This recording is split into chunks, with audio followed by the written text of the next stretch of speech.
TCU would also like to thank the following sponsors for their support: Max Eubank Roofing, Bruce Alford, Union Pacific Resources, Curtis Nooner, and Southwest Land Title. So it ends on that note. TCU firing at the Houston end zone. Too little, too late. Cougars win it 55-10. First quarter. Cougars have it 1st and 10 at their own 37-yard line. They have 3 receivers lined up to the short side of the field. But Ware is rolling the other way. Now he cocks and fires long downfield. Hazard at the 20-yard line, and he will score. Touchdown, University of Houston. The field is clear of flags. That is a 62-yard touchdown pass from Andre Ware to Emmanuel Hazard.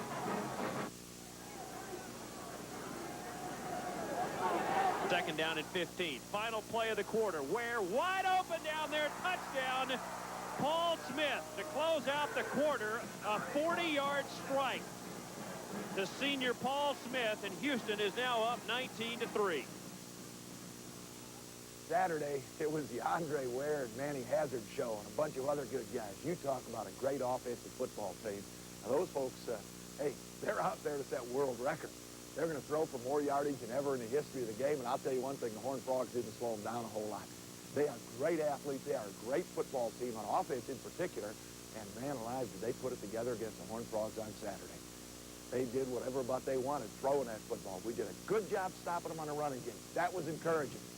Boy, give Houston credit. They had one heck of a day.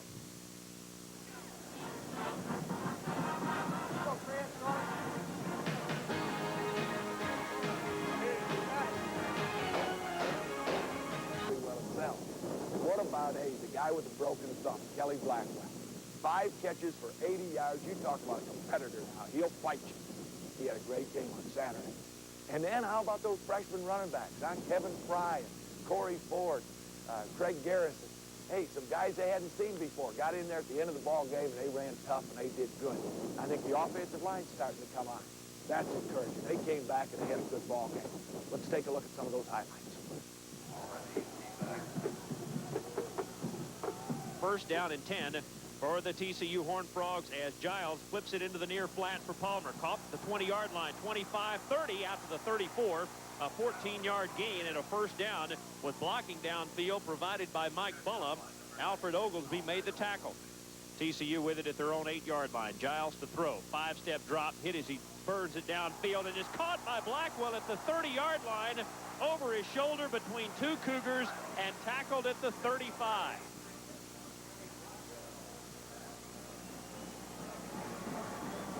First and 10 at their own 36. Giles to throw again. Looking left. Finds Blackwell. Spins out to the 50-yard line. Into Houston territory. Down to the 43. Alton Montgomery makes the tackle again. That is very close to a 20-yard gain for TCU on the little sideline slant by Kelly Blackwell. Here's a 3rd and 6 from the 39-yard line of Houston. Cougars showing blitz. They bring 2. Giles has to scramble right. Giles tucks it and runs. He has the first down to the 30, 25, and run out of bounds at the 20-yard line, pending a flag upfield. They mark him out at the 16-yard line, but there is a flag back at the 44-yard line. TCU threatening. Giles sends 2 receivers right from the near hash mark. Short drop and a dump off to Jackson. Inside the 10, down to the 7-yard line.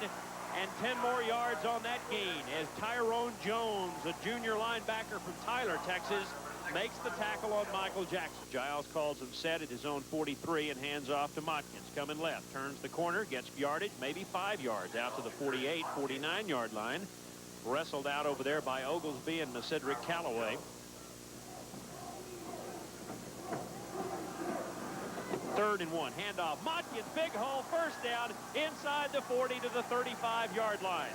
Best running play of the day for TCU. Cedric Callaway brought him down. 1st and 10. 3rd and 4. Check that at the 28-yard line. Giles fakes the handoff to Motkins and now rolls left. Gets out of trouble. Looking for a first down. Has it more to the 20, down to the 15, and run out of bounds at the 13-yard line by Cedric Callaway. Check that. They've got Bill Elliott playing a guard spot, and Bubba Walker, who wasn't supposed to play, playing left tackle right now. 3rd down at a bunch from the 24. Giles to throw, kicks it down the sideline for Blackwell, and Blackwell caught it at the 8 and run and may have the first down at the 4-yard line. Great afternoon so far for Kelly Blackwell. And TCU in the wishbone here on first down. Handoff, Palmer going left, touchdown, check that, Michael Jackson, touchdown TCU.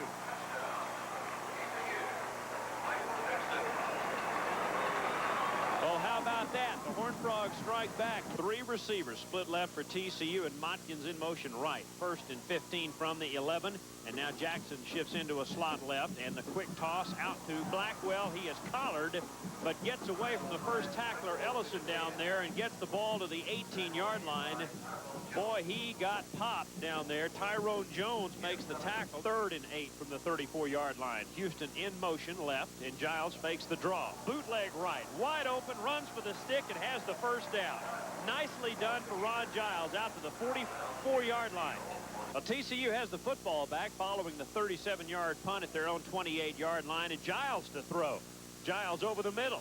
Pops it to Michael Jackson. Jackson with some running room, about 7 yards out to the 35. Draw play. Motkins out past the 30-yard line. First down. Gain of 8 for Curtis Motkins. Very nicely done. Motkins hit that hole in a big hurry. A second down at the 40-yard line. Here's Mike Nowak catching a pass in traffic out to the 50-yard line. First down TCU. Short drop nicely done by Clay as Nowak circling in among those linebackers. 2 receivers are split left. Cedric Dickens split right. In motion. Here comes Sean Garrison. Haven't seen much of him today, and the blitz coming. Max blitz. They beat it with a middle screen to Dickens. He can run down to the 40, down to the 35, 30, 26, and clothesline right there by Zach Chapman. But a first down TCU, and maybe their best looking offensive play of the afternoon. Here's a 2nd and 6. Here's Kevin Fry, a Chuck Weatherspoon lookalike out of Halston City. His first major college carry, and he gets a first down. An 8-yard gain to the outside. Greg Brinkley brought him down. 2nd and 4 from the 35. Here's Craig Garrison for a gain of 7 as he busts at left tackle down inside the 30 to the 28.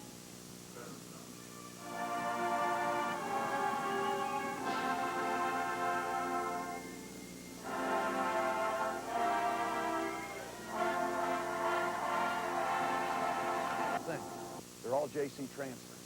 They're all guys who came in here from junior colleges, and boy, have they had a positive impact on our program. One problem, we don't have quite enough of them right now. Our numbers are down, and we need some guys who can come in and, just like they did, give us immediate help. Help us right now, because we've got a good young football team. We've got some outstanding skilled people coming back. We really have got some good secondary kids and linebackers coming back. You know what we need, though? Immediately, right now, some guys can come in and play and start. Linemen, offensive linemen, defensive linemen, tackles and ends. And, man, we've got to find them. We are going to go out. We're going to bring in 4 offensive linemen, 4 defensive linemen from junior colleges. We expect them to impact us right now, 1990, this next year. Is that ever a key to this football program? 2 receivers left. Romo sends Beard in motion. It's 2nd down and 9. Romo rolling left. Wings it down the middle. Trying to get it all, but Larry Brown is there to intercept it 6 yards deep in the end zone. Took the ball away from the intended receiver, Greg Ballard. Well, at first I had a few difficulties because in JUCO you play a lot more man-to-man. Then when we came in, you had to switch from the concept to zone. But I adjusted after a couple of weeks once I got here. The linemen are a lot bigger here at the university. As far as skill position, I pretty much think they're about equal. If not, I think a lot of JUCO, you have a lot of better skill positions because you have more people going there. They don't get opportunity to go to university. But I would think linemen would probably be, the major transition. 1st and 10 at the 20. In motion, Jackson. Giles will pitch it to him coming left on the option, and Cedric has a lot of running room. 1 man to beat, and LePage caught him at the 38-yard line. I knew the competition here was pretty good, and I thought I could come in, and compete. 3 receivers split left, and now Jackson in a slot left. Giles with a long count. Rush of 4 by the Aggies. Giles has a man open, has Holmes this time near midfield, and a first down. In my case, it allowed me to mature. Because coming out of high school, I was not really up to the responsibility of major college football and academics. And I think if I would have went to a university straight out of high school, I probably wouldn't have made it all the way through. Final play for Rice. They need a miracle, and the Frogs have 5 defensive backs in here. Hollis over the middle, wants to hit the home run. He puts it up for grabs, and McWright comes down with it at the 39. Here comes McWright. He may score down to the 20, 10, 5-yard line, and into the end zone in the near corner for Robert McWright. In junior college, I'd say, you know, you come up with a receiver. You know, I'm talking about my position. I'm a defensive back. You know, there's a receiver who may be good, you know, enough to go on and play at a bigger level. So you might face that receiver once every 2 weeks or something like that. And where at this level here, you face the receiver every week. I mean, so you have to prepare yourself, you know, physically and mentally, you know, to play with those type of players. What is the one thing if somebody asked you why you were glad you came to TCU, what would you say? Well, I got a chance to play football. Got another chance. That's all I wanted.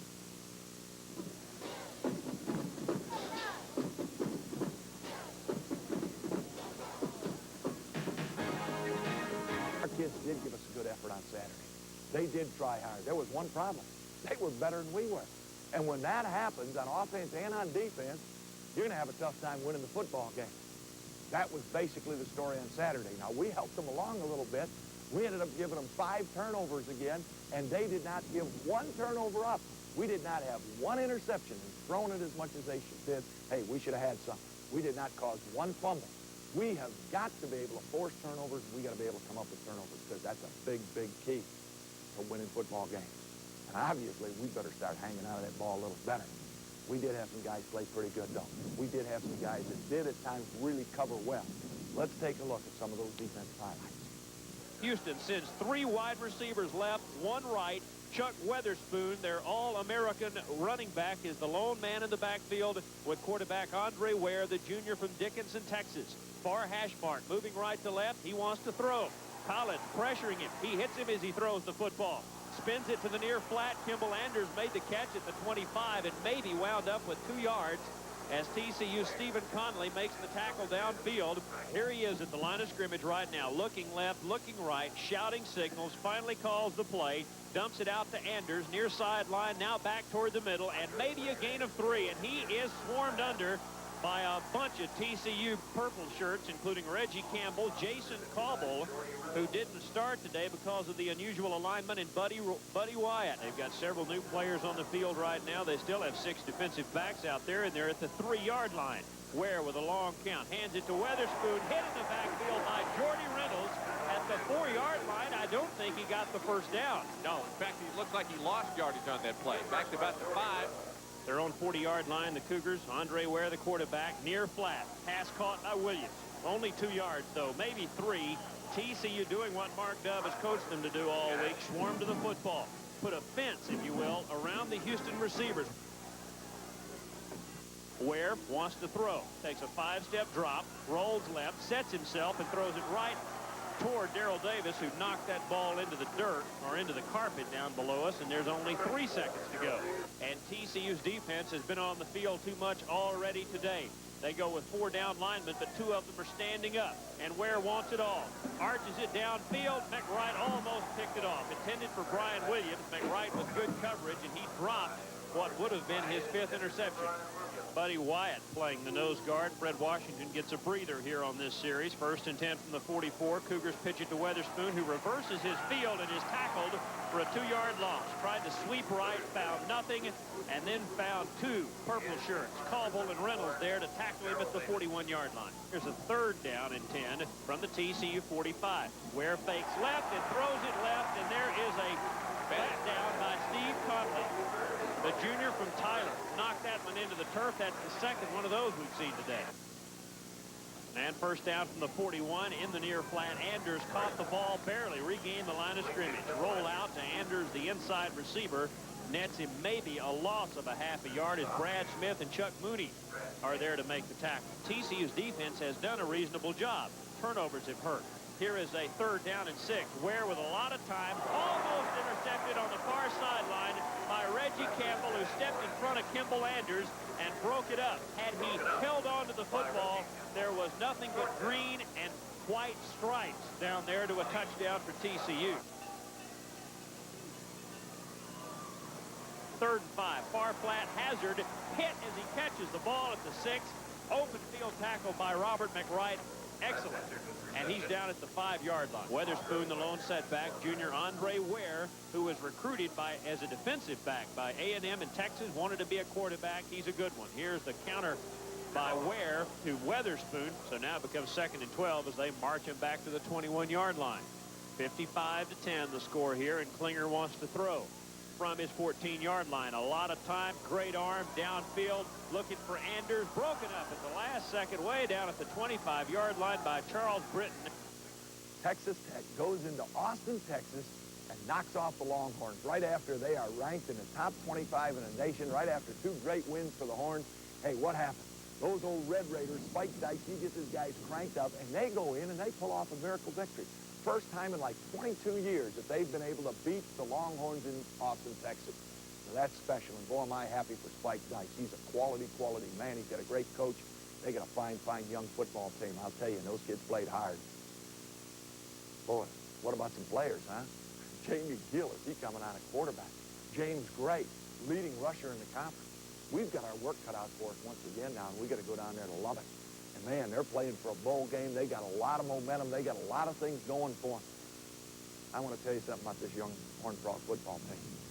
Right now, we're 4 and 5, and we're at a crossroads. Yeah, we've played hard. We've had a lot of adversity. We've had a lot of injuries and everything else. But right now, we've got a chance to really suck it up at the end of this season and go make something special happen. We've got 2 great challenges on the road, both of them, one in Lubbock and one in Austin.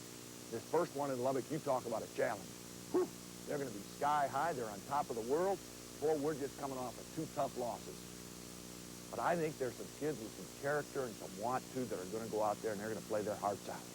There's some guys that believe that they can turn it around, and we need a turnaround right now, not next year, not down the road. We need some young men to rise to the occasion right now and go make it happen. These last 2 ball games, we need coaches and players to believe we're going to win, believe we're going to go into Lubbock and win. And that's going to be our job as coaches and as players, the entire Horned Frog football team. I don't care what the odds are. I don't care what anyone else says. We've got to believe we're going to do it and then go make it happen. It's going to be on TV. The last 2 ball games on. Our fans are going to get a chance. I hope some of you go down there and cause a ruckus and yell and scream because it's going to be a great crowd. And we need some purple people eaters out there in the fans, in the stands, huh? Yelling and going nuts. We need your support. If you can't be there, you watch it on TV because these young Horned Frogs are going to come on strong. Yeah.